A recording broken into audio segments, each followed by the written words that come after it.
All right, let's dive into the world of AI regulation. And, the EU's been working on this rulebook for artificial intelligence for a while now, and we've got some interesting new developments. Yeah, some fresh insights for sure.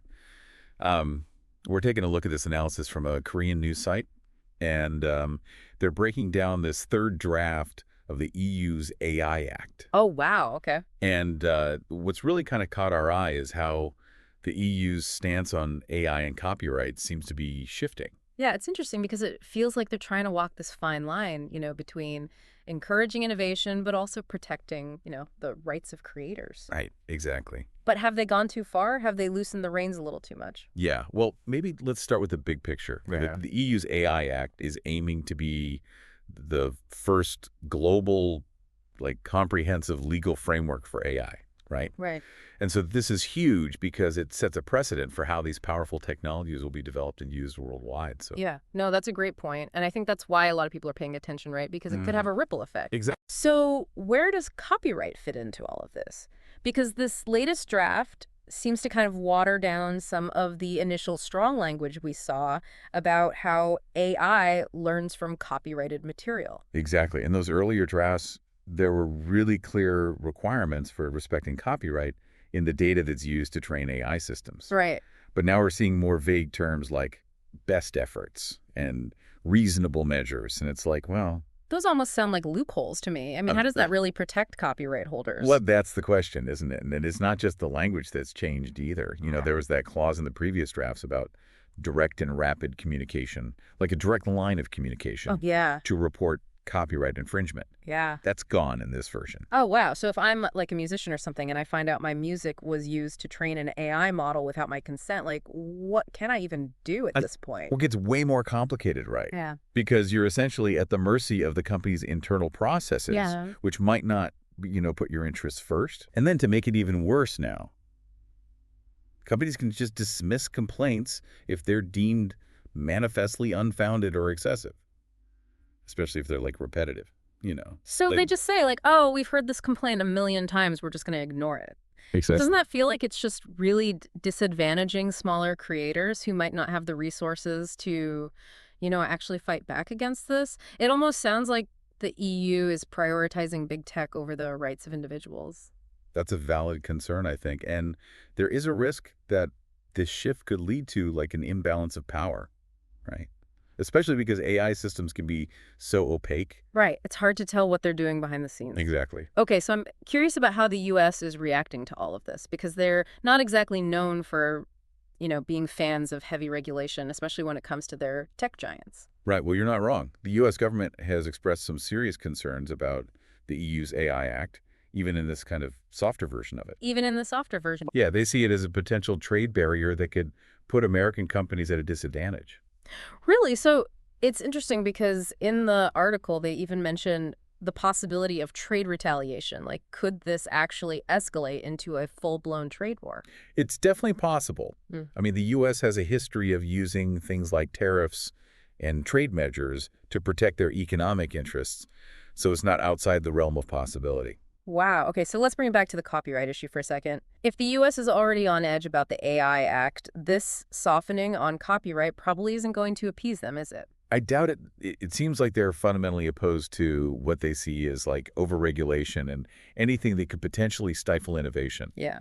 And, they're really sensitive to anything that might give European companies an advantage. An edge, yeah. So it feels like this is just the beginning of a much larger battle over how AI will be developed and regulated globally. Yeah, I think so.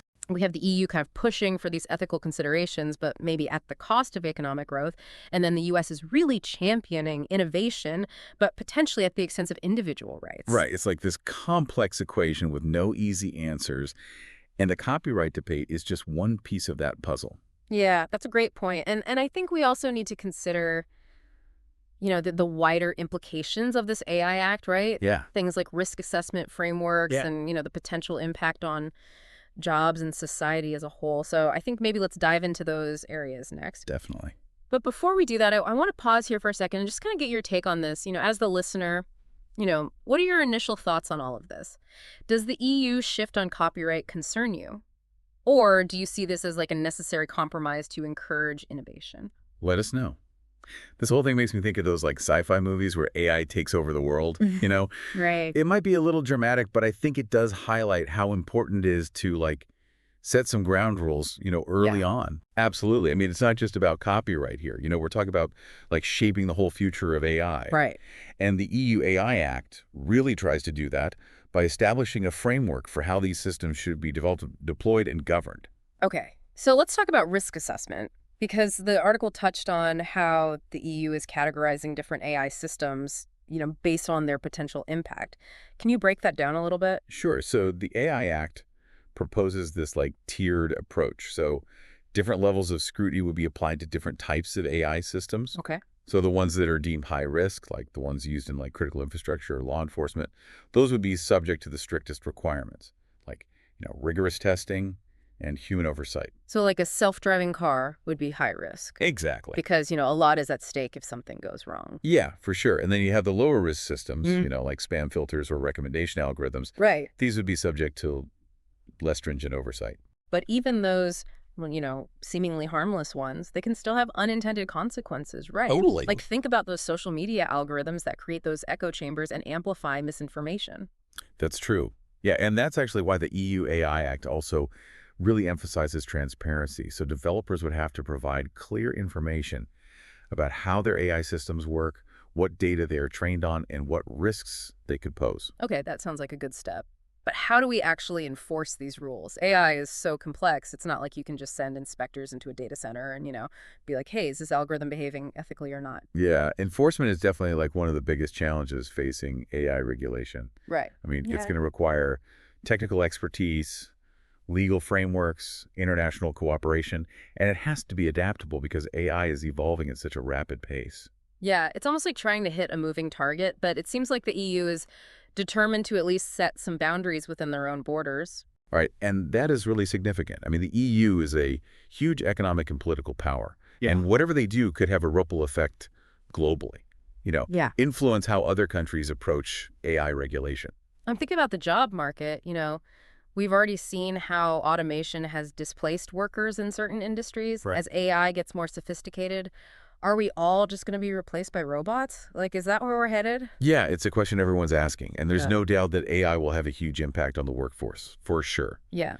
Some jobs will be automated, that's inevitable, but new jobs will also emerge in fields related to like AI development, maintenance, oversight. So Okay, so it's not necessarily all doom and gloom. It's more like a shift in the types of skills that are going to be in demand. exactly. We need to be proactive, and prepare the workforce for this transition. Right. Investing in education and training programs that equip people with the skills they'll need to thrive in this new AI-driven economy. So you talked about risk assessment, transparency, enforcement, the potential impact on jobs. What other key aspects of the EU AI Act should we be paying attention to? Well, accountability is crucial. The AI Act wants to establish clear lines of responsibility for when AI systems cause harm. Okay. This is especially important in those high-risk applications, where the consequences of failure can be really severe. Makes sense. So if a self-driving car crashes, we need to know who's responsible. Is it the developer, the manufacturer, the operator, or, maybe all of the above? Exactly. And the AI Act is trying to create that framework for determining liability and making sure that victims have access to redress. Okay, this is all getting pretty serious. Maybe we need to lighten things up for a minute. I read this article recently about an AI that was supposed to write poetry, Oh, yeah. but it just ended up generating these nonsensical rhymes. It was kind of funny, but also highlighted the limitations of current AI technology. Yeah, right. It's a good reminder that AI is still in those early stages of development.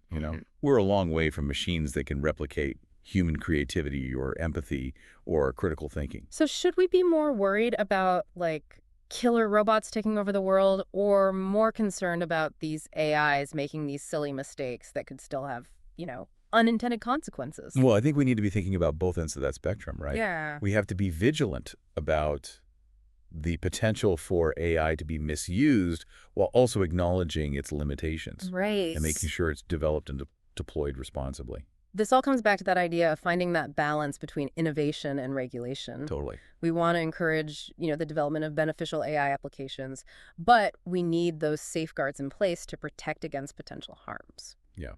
Finding that sweet spot is key to making sure that AI benefits humanity as a whole. So this conversation has been so insightful, but I feel like we've only just scratched the surface of this really complex and rapidly evolving topic. Okay. Before we wrap up, I want to turn it back over to you, the listener, and ask, what stands out to you as the most pressing issue or concern related to AI and its regulation? What are you grappling with as you try to make sense of this AI-powered future that we're all headed towards? Yeah, it's really interesting to see, how differently the U.S. and the EU are approaching this whole thing. Right. The U.S. seems to be taking more of a hands-off approach, Yeah. But the EU is really diving headfirst into regulation, so it makes you wonder which approach is actually going to work better in the long run. It's like a global experiment in AI governance, right? The U.S. is basically betting on innovation as the main driving force, and they believe that the market will self-correct Right. and address, whatever issues come up along the way. But the EU is being more cautious, right? They're putting regulations in place to try and prevent potential harms before they even happen. Yeah, it's almost like two totally different philosophies, clashing. Yeah, and it's not just about philosophy, right? I mean, there are some practical considerations, too. The EU is a single market with this unified legal framework, so it's easier for them to implement these sweeping regulations.